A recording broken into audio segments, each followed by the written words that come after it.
tous et bienvenue dans ce nouveau tutoriel sur SolidWorks Simulation.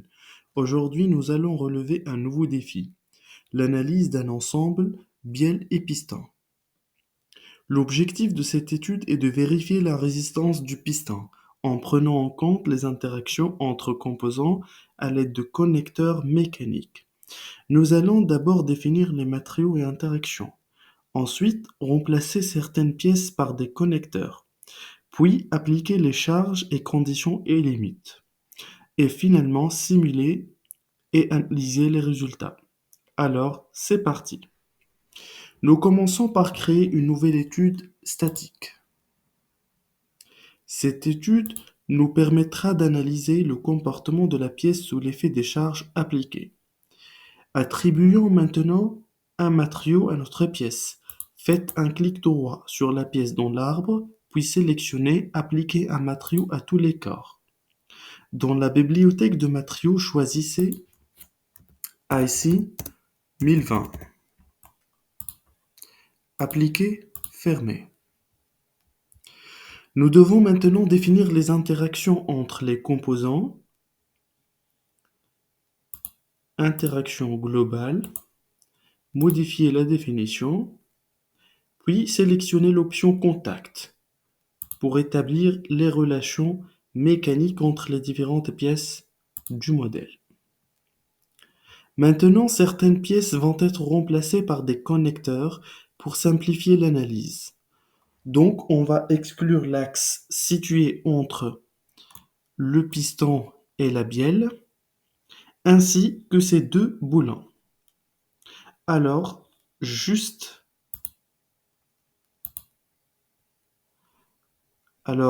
clic droit sur les pièces concernées et sélectionner Exclure de l'analyse.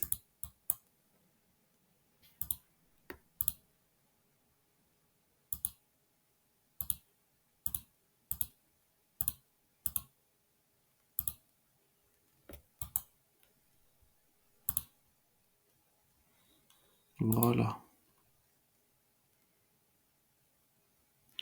Nous allons maintenant ajouter les connecteurs pour remplacer les pièces exclues. On va commencer tout d'abord par le connecteur de type axe ou bien pin connector. Sélectionnez les deux trous de part et d'autre.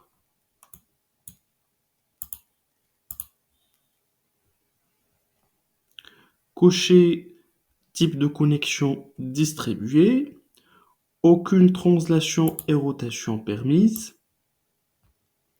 Définir les données de résistance. Surface de contrainte en traction 500 mm au carré et matériaux c'est acier allié et validé.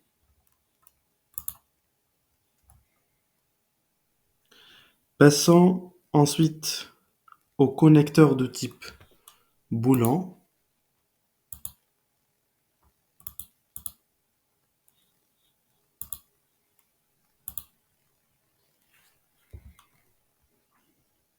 Sélectionnez les arêtes des trous.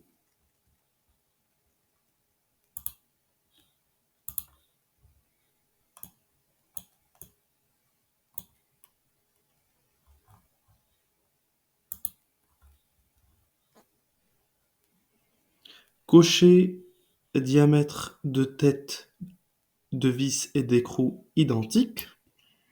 Type de connexion distribué. Matériaux c'est acier allié. Puis données de résistance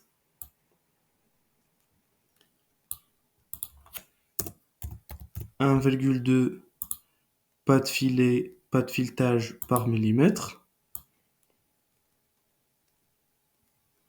Puis pour le couple, c'est 2,5 Nm et un coefficient ou bien facteur du couple 0,2. Et validé. Juste une astuce, pour le deuxième boulon, il suffit de copier-coller le premier connecteur et modifier uniquement les arêtes concernées.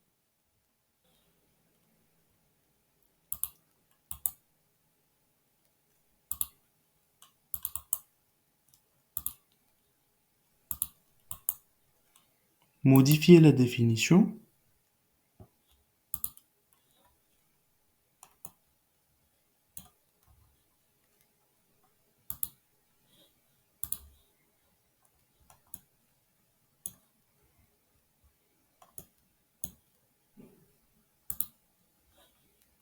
est validé.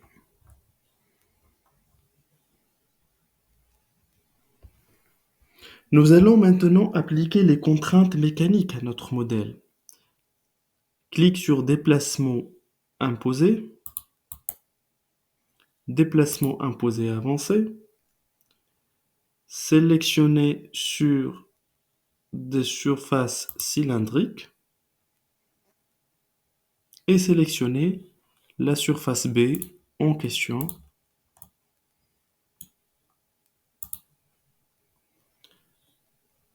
Pour la fixation maintenant, il faut cocher la fixation radiale et la fixation axiale, tout en laissant le déplacement circonférentiel libre et validé. Nous allons maintenant appliquer une force de 3500 newtons sur la surface A, chargement externe, force, totale 3500 et validé. Maintenant, nous devons mailler la pièce. Cliquez sur Maillage, puis créer le maillage. Allez dans Paramètres de maillage et choisir Maillage standard et valider.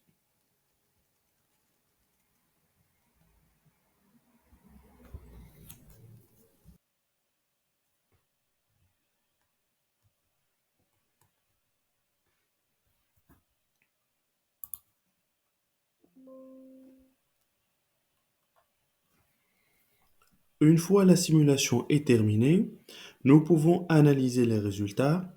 Ici, vous pouvez voir la distribution des contraintes sur la pièce. Les zones en rouge indiquent les contraintes maximales, tandis que les zones en bleu montrent les zones moins sollicitées.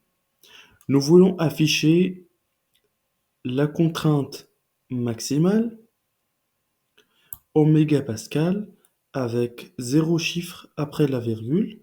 Pour cela, double-clique sur Contrainte,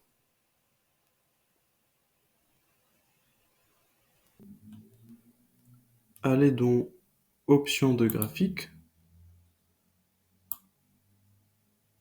flottante et 0 chiffre après la virgule. Et voilà le résultat. Maintenant, clique sur Résultat et choisir Définir un tracé de contrôle pour des axes boulants. Et voilà, on peut cliquer sur Détail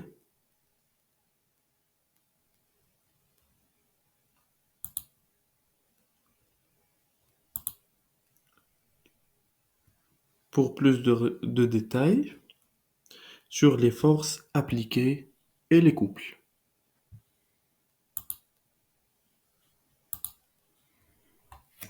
Nous avons atteint la fin de ce tutoriel. J'espère que cette simulation vous a été utile. Si vous avez des questions, n'hésitez pas à les poser dans les commentaires. Abonnez-vous pour plus de tutoriels sur SolidWorks Simulation. À très bientôt.